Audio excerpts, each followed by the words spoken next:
It was a cold evening in the small town. The streets were quiet, the lights from the grocery store glowing softly against the dark sky. A young woman, a single mother, walked slowly toward the store. Her daughter held her hand tightly, her little fingers trembling in the cold air. The mother's clothes were simple, worn out at the edges, but clean. She tried to keep her head high, but her tired face told the story of many hard days.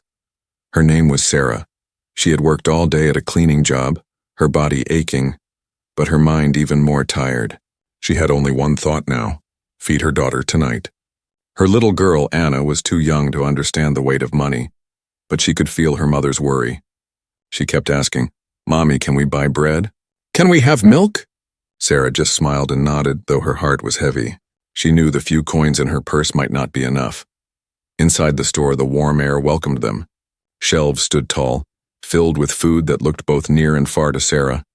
People moved around, picking up items without thinking, without counting coins. Sarah walked carefully, eyes moving from one shelf to another. She was not looking for luxury. She was looking for survival. Just enough to fill her daughter's stomach.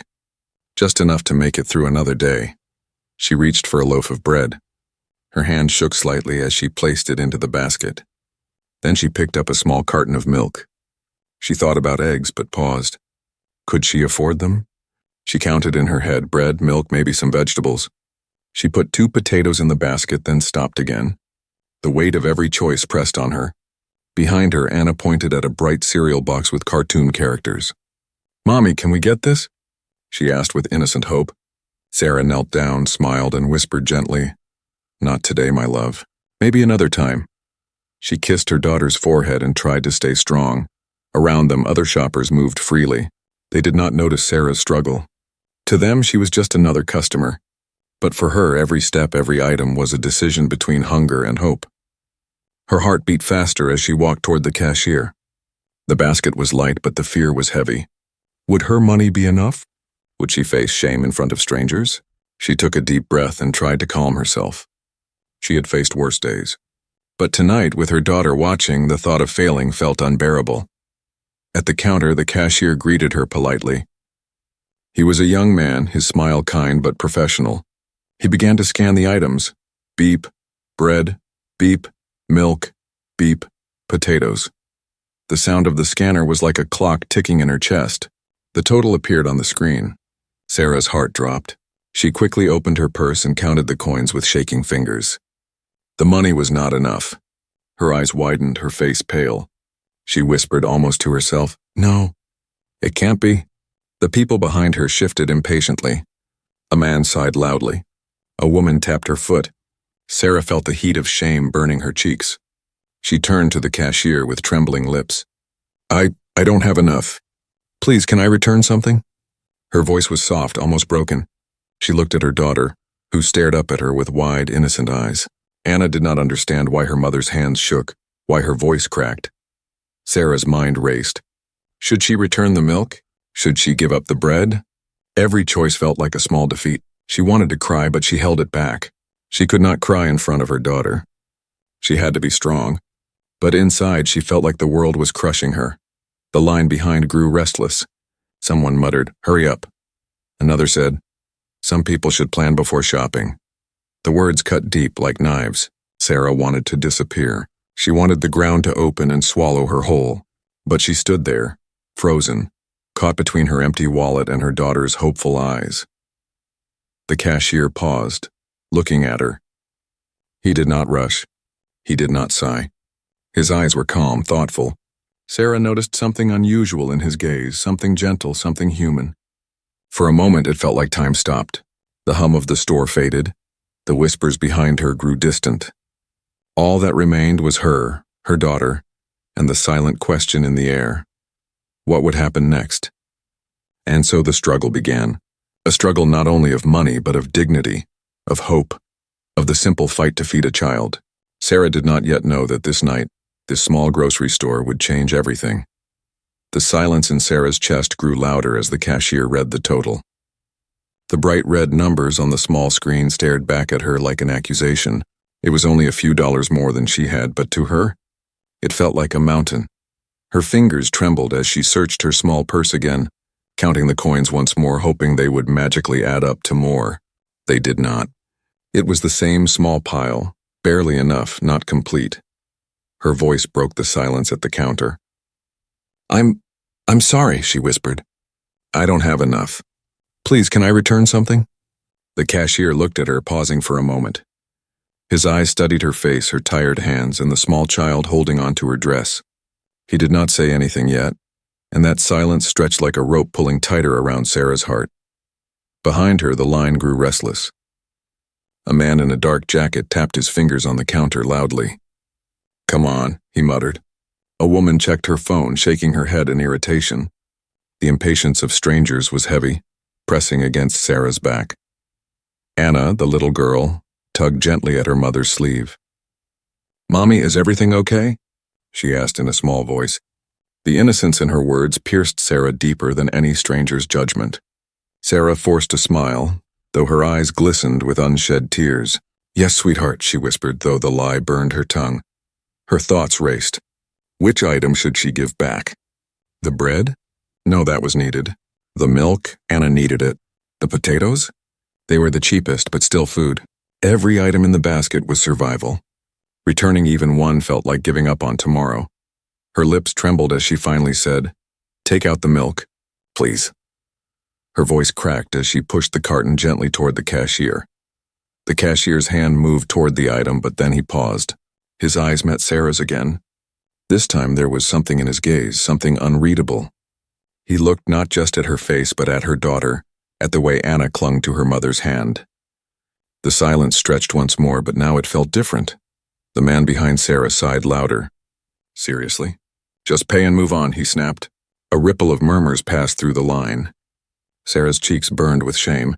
She wanted to disappear, but she stood frozen, forced to endure the sharp whispers. The cashier finally spoke, his voice calm but firm.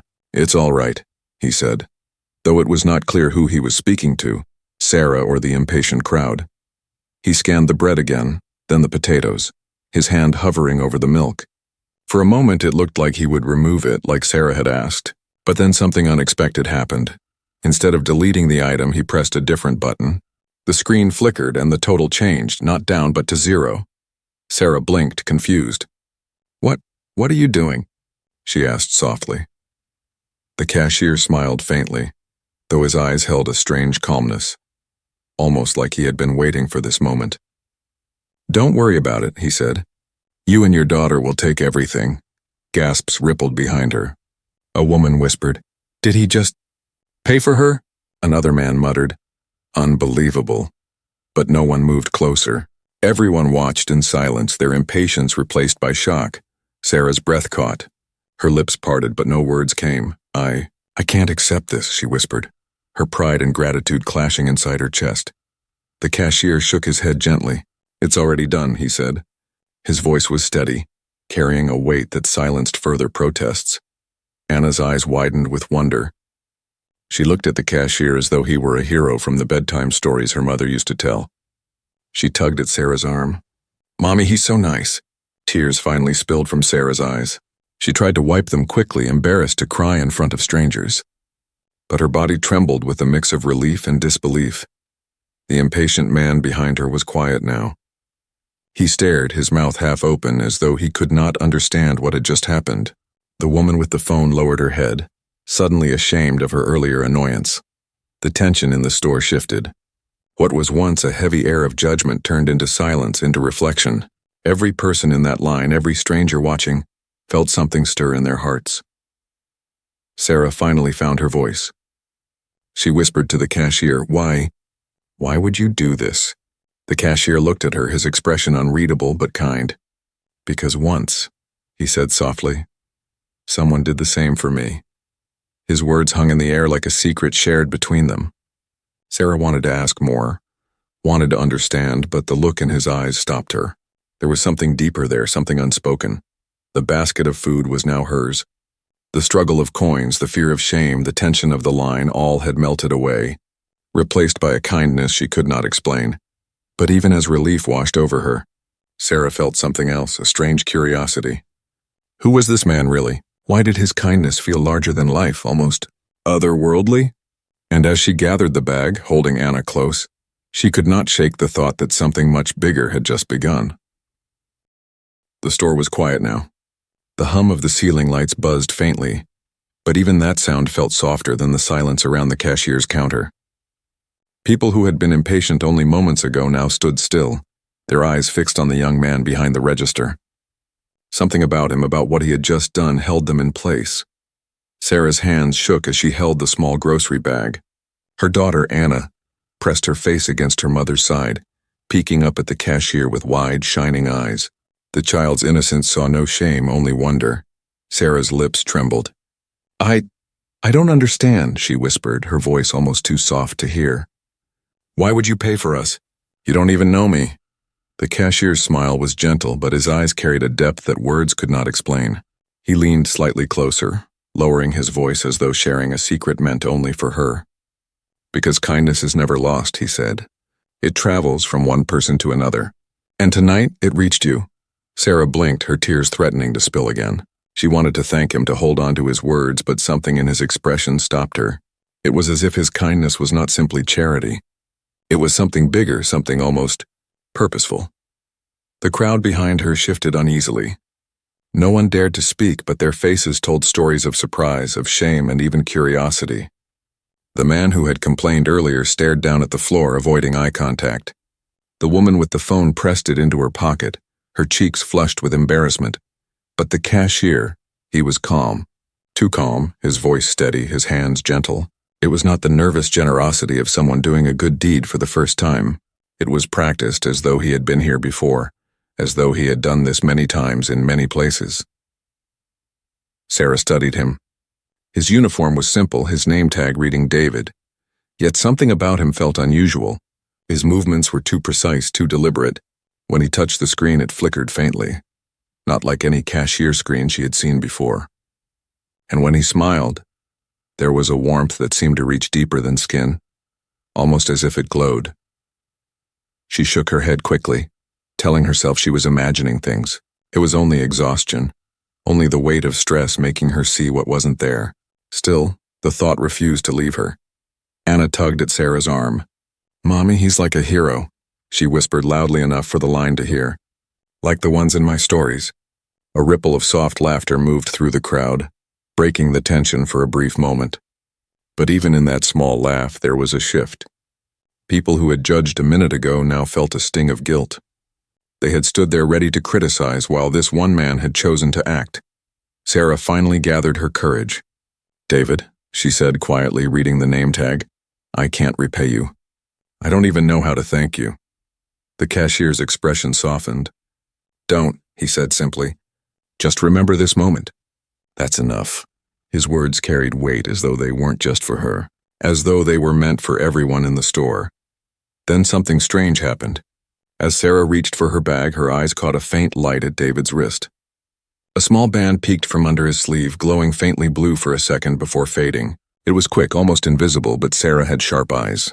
That was no normal watch. Her breath hitched. She wanted to ask, but the words froze on her tongue. Instead, she glanced at Anna, who had also noticed. The little girl whispered excitedly, "Mommy, look! He has magic!" David chuckled softly, pulling his sleeve down over the device. His voice was calm, but his eyes twinkled with a secret. "Not magic," he said, "just a reminder." A reminder of what? Sarah wanted to ask, but before she could, he handed her the receipt with a quiet smile, as though nothing unusual had happened. The people in line began to move again, the spell slowly breaking. One by one they walked away, some shaking their heads, others still staring at David with quiet respect. Sarah lingered. Part of her wanted to stay, to ask questions, to understand who this man really was. But another part of her knew that answers would not come easily. Some truths, she realized, were not ready to be spoken. As she walked toward the exit, Anna looked back at the cashier, waving cheerfully. "Thank you, mister," she called out. David raised a hand in return, his smile never fading. But as the doors opened and the cold air rushed in, Sarah turned for one last glance. For a brief second, she thought she saw David's eyes shift, not in color but in depth. As if behind them something vast and timeless watched the world. Her chest tightened. She clutched Anna closer and stepped outside, the night air crisp against her skin. She had entered the store carrying fear, shame, and exhaustion. She left carrying food, hope, and a mystery she could not explain. And somewhere deep inside, she knew this was no ordinary act of kindness. It was something more, something that would stay with her forever. The night air felt colder than before as Sarah stepped out of the grocery store. The small bag of food hung in her hand, but the weight was nothing compared to the storm of thought swirling inside her. Beside her, Anna skipped happily, unaware of the strange questions rising in her mother's mind. Sarah could not forget what she had seen, the faint glow at David's wrist. It was not the glow of a normal watch or phone.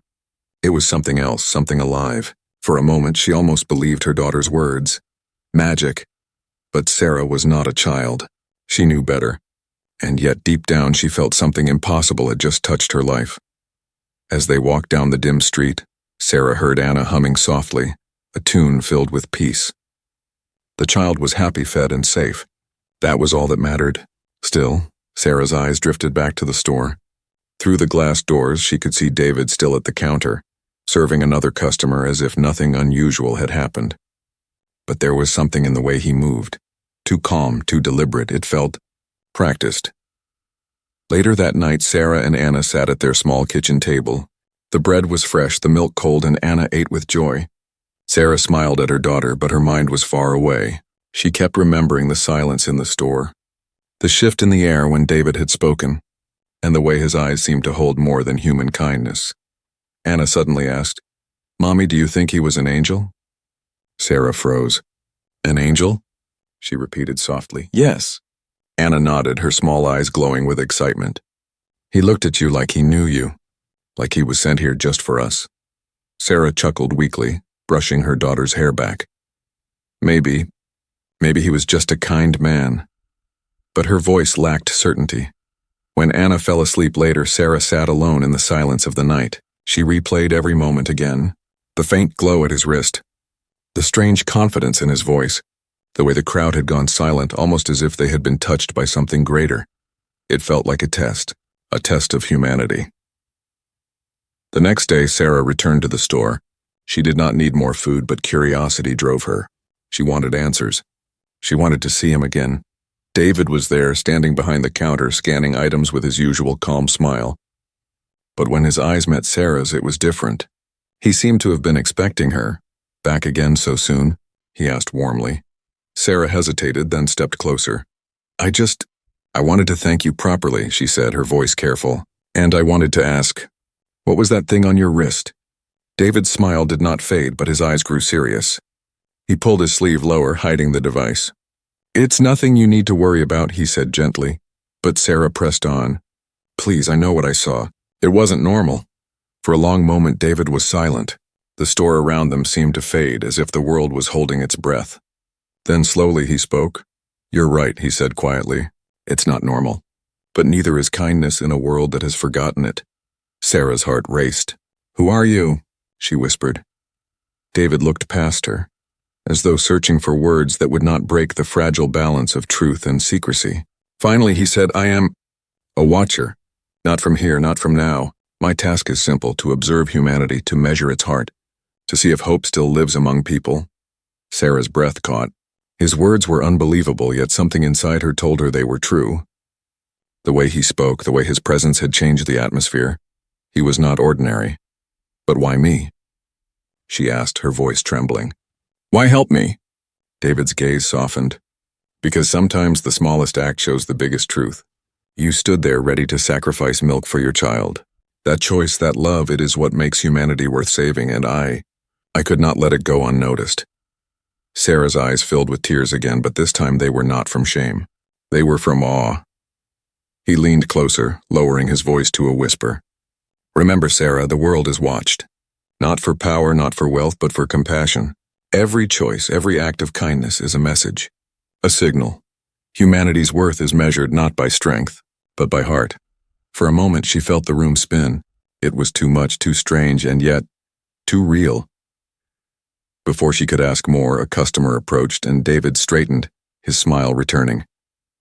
"Have a good day, Sarah," he said softly, as if closing the door on their private conversation.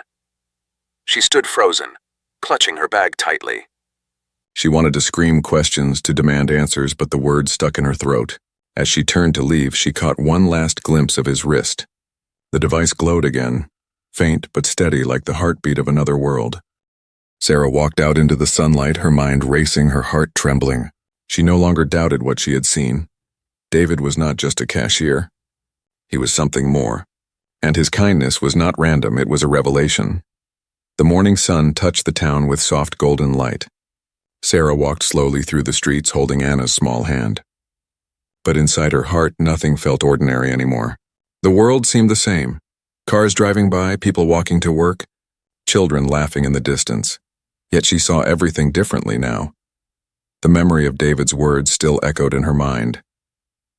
Humanity's worth is measured not by strength, but by heart. She had thought it was just one act of kindness, one cashier helping her in a hard moment. But no, she now believed it was more than that. It was a test, a message, a reminder that someone was watching. That evening, Sarah sat with Anna at their small kitchen table again. The child's face was happy, glowing with innocence. She dipped bread into warm milk and smiled. "Mommy, the nice man saved us," Anna said with excitement. "He was like a guardian angel." Sarah brushed her daughter's hair back gently. "Yes," she said softly. Maybe he was, but her eyes were far away. She thought of David's strange calmness, his glowing wrist, his words that felt heavier than stone. She had met many people in her life, but none had looked at her like he did. It was not pity. It was not charity. It was as if he had looked into her soul and found something worth saving. She wondered, were others being tested the same way? Was every small act of kindness part of something larger, something humanity could not yet understand? Days passed. Sarah returned to the store once more, but David was gone. A different cashier stood at the counter, a bored young woman tapping on the register. Sarah asked carefully, "Where is David?" "The young man who worked here last week?" The woman frowned, confused. "David? There's no one by that name here," she replied. Sarah's heart skipped. "Are you sure?" He was tall, calm, always smiling. He worked the counter every evening. The cashier shook her head. "I've been here a year. No one like that works here." "Maybe you're mistaken." Sarah stepped back, stunned. Her mind raced. Was she losing her grip? Had it all been an illusion, a dream born of desperation? But the bag of food had been real. The memory of his voice, his glowing wrist, his words, they were burned into her soul. She whispered to herself, "He was real. I know he was real." That night, Sarah sat awake long after Anna had gone to bed. She looked out the window at the stars shining above. They felt closer now, almost as if they were watching her. Her thoughts turned over and over. What if he wasn't from here? What if he wasn't even human? What if humanity really was being tested? Not by power, not by science, but by simple kindness. The idea filled her with both fear and hope. Fear, because the world often failed at kindness, but hope because maybe small acts could still matter. Weeks later, something changed in Sarah too. She began to act differently. She helped her neighbor carry groceries. She shared bread with an elderly woman down the street. She smiled at strangers, even when they frowned. Every time she did something kind, she felt a strange warmth inside, as if David's words were alive in her heart. Kindness is never lost. It travels, and she noticed something. Others responded. A man she helped later held the door for a stranger. The old woman she fed gave bread to a hungry child. The chain continued, passing from one person to another, like ripples in a still pond. It was as if David's kindness had not ended that night. It had only begun. One evening, Sarah walked with Anna past the grocery store again. The glass doors reflected the setting sun, painting the street in orange light. Anna suddenly pointed and shouted, "Mommy, look!" Sarah followed her daughter's finger. For just a second inside the store, she thought she saw him. David, standing at the counter, smiling softly. But when she blinked, he was gone. Only the bored cashier remained. A shiver ran through her body, not of fear, but of wonder. She knew now whether he was man, angel, or something from beyond the stars. He had been real. And he had left her with a mission. As Sarah tucked Anna into bed that night, her daughter whispered sleepily, "Mommy, do you think he'll come back?" Sarah kissed her forehead. "Maybe," she said gently. "But even if he doesn't, he left us something more important. What? Anna asked, her eyes already closing. Hope, Sarah whispered, and a reminder that we must be kind because we never know who is watching. Outside, the night sky stretched wide and endless. A faint star blinked brighter than the rest, as if winking down at the world. Somewhere unseen, David watched. His wrist device glowed softly, recording, measuring, sending silent messages to a place far beyond human reach. His voice echoed in the darkness, though no one could hear it but him. Humanity's heart still beats, and for now, they are worth saving. And with that, he disappeared into the night, leaving behind not just food for a hungry child, but a legacy of kindness that would ripple through lives forever. Weeks had passed since the night in the grocery store. Life seemed normal again on the outside. Sarah went to work, Anna went to school, and the world moved with the same routine as before. But inside Sarah, nothing was the same. The memory of David lingered like a shadow she could not escape. Sometimes it felt warm, like a light guiding her. Other times it felt heavy, like a secret too great to carry alone. Every night after Anna fell asleep, Sarah would sit by the window and stare at the stars. They looked different now, closer, brighter, almost alive. She wondered if David was out there among them, watching. She wondered if he was still measuring, still judging, still waiting. One evening, while cleaning at the cafe where she worked, Sarah overheard two customers talking. Their voices were low, but their words caught her attention. "Did you hear about the man in Eastbrook?" one said. "Paid for a whole family's groceries. Just walked away without a word." "That's nothing," the other replied. "In Greenfield, a stranger covered a woman's rent. Disappeared the next day. No one even knows his name." Sarah froze, her heart racing. Eastbrook, Greenfield, places not far from her town. Acts of kindness too strange, too sudden, too similar, could it be? Could David be moving from place to place, testing others the same way he tested her? Or were there more like him? The thought sent chills down her spine. That night, as Sarah tucked Anna into bed, the little girl whispered, "Mommy, I dreamed about him again." Sarah's chest tightened. "Who, sweetheart?" "The nice man," Anna said softly. "He told me something. He said we're not alone. He said we have to keep showing kindness even when no one sees. Because someone always sees." Sarah's breath caught. He spoke to you? In your dream?" Anna nodded sleepily. "Yes, he said you'll understand." Sarah sat awake long after her daughter had drifted off, her heart pounding. Dreams were just dreams, she told herself, but deep down she knew this was different. Children saw things adults could not.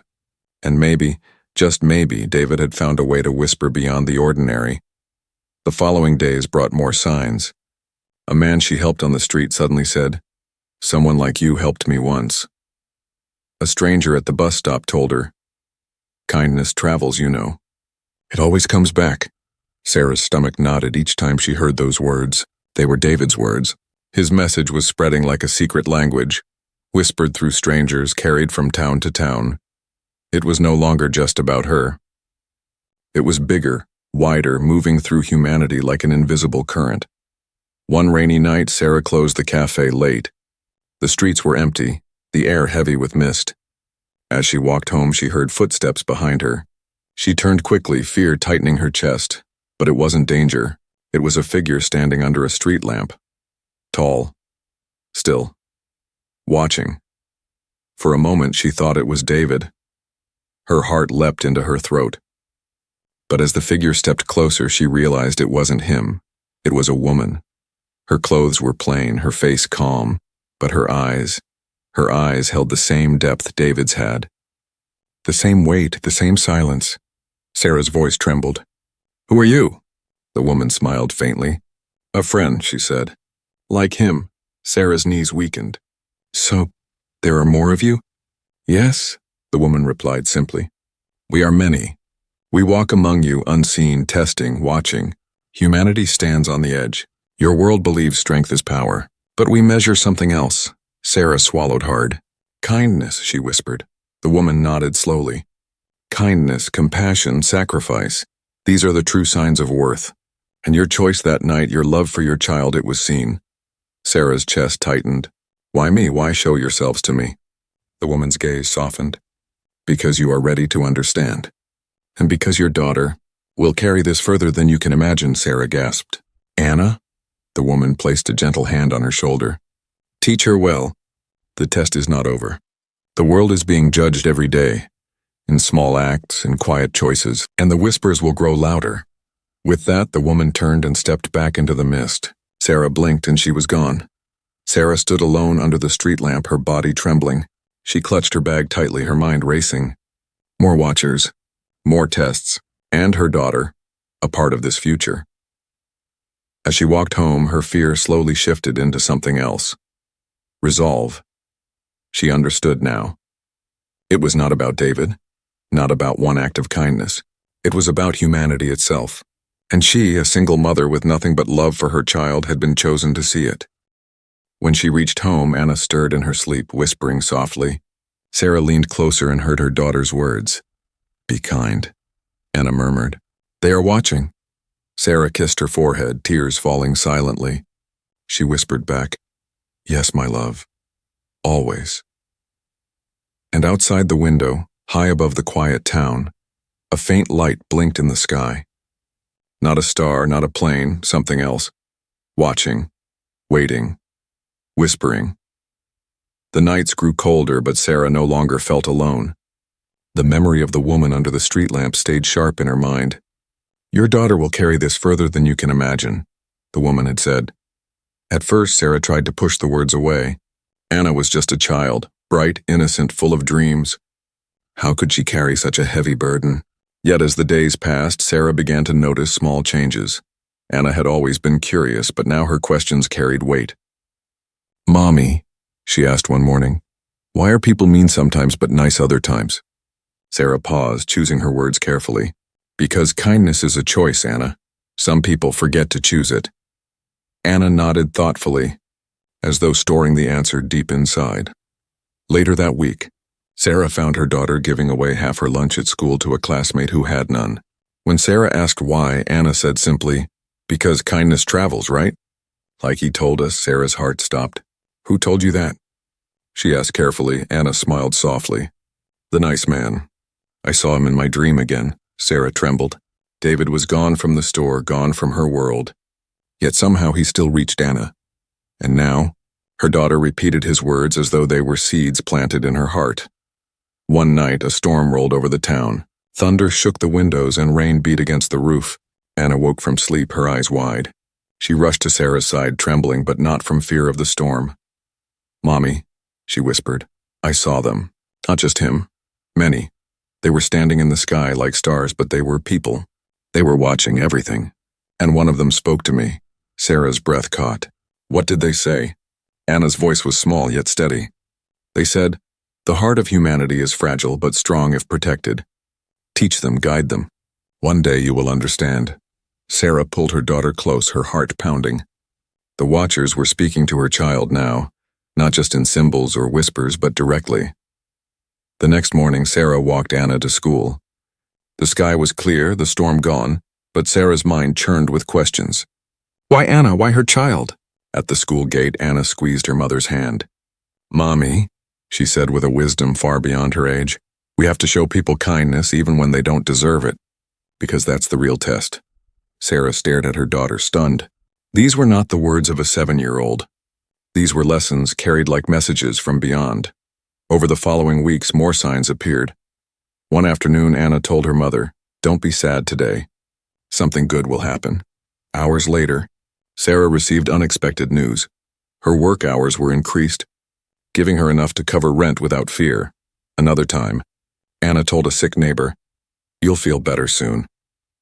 Days later, the woman recovered more quickly than doctors had predicted. It was as if Anna was becoming more than just a messenger. She was connected. One evening, as they walked home from the park, Sarah noticed a man across the street watching them. He wore a plain coat, his face shadowed. When their eyes met, he gave the faintest nod, then turned and disappeared into the crowd. Sarah's chest tightened. Another watcher? Or someone keeping track of Anna? She pulled her daughter close, whispering, "Stay near me always." But Anna did not seem afraid. She only smiled and said, "They're not here to hurt us, Mommy. They're here to see if we're ready." Her words made Sarah shiver. Ready for what? That night, as Anna slept, Sarah sat by her side, watching her breathe. The little girl's face was peaceful, glowing faintly in the moonlight. Sarah whispered softly. Why you, Anna? Why not someone stronger, someone wiser? But deep inside, she already knew the answer. It was because children carried pure hearts. They had not yet been broken by greed, hate, or pride. And maybe the Watchers believed that only a child could carry hope without corruption. Sarah touched her daughter's hand and made a silent promise. I will protect you. No matter what. If this is your path, then I will walk it with you. Outside, high above the quiet town, the stars seemed brighter. Among them, unseen by human eyes, figures stood in silence, watching. One turned to another, its voice carried on waves of thought, not sound. The child begins to awaken. The chain continues. Another answered, yes. Her path is not yet written, but she carries the spark. Humanity may yet prove worthy. And far below in her sleep, Anna stirred and whispered with a smile, I hear you.